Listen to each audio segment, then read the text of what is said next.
Nature Tea là sản phẩm trà thải độc tuyệt vời cho bất kỳ kế hoạch giảm cân hoặc chương trình dinh dưỡng nào của bạn. Công dụng của trà: nhẹ nhàng thanh lọc cơ thể, giải độc và làm sạch ruột, hệ thống tiết niệu.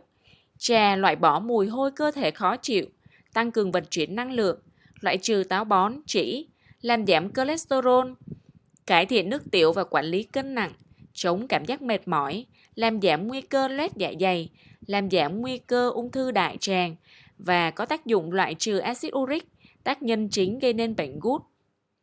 Cách dùng: buổi tối, sau khi ăn tối 1 tiếng, ngâm một gói trà với 200 ml nước sôi 100 độ và ngâm từ 3 đến 5 phút. Chú ý, 8 đến 10 tiếng đồng hồ sau, bụng sẽ râm râm và muốn đi đại tiện.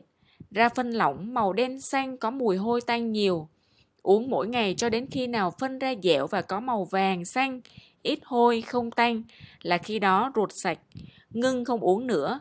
3 đến 6 tháng sau tái thải độc trở lại. Một ngày đi đại tiện từ 2 đến 3 lần là tốt. Nếu đi 5 lần trở lên thì giảm số phút ngâm lại. Nếu ít hơn 2 lần thì ngâm tăng số phút lên.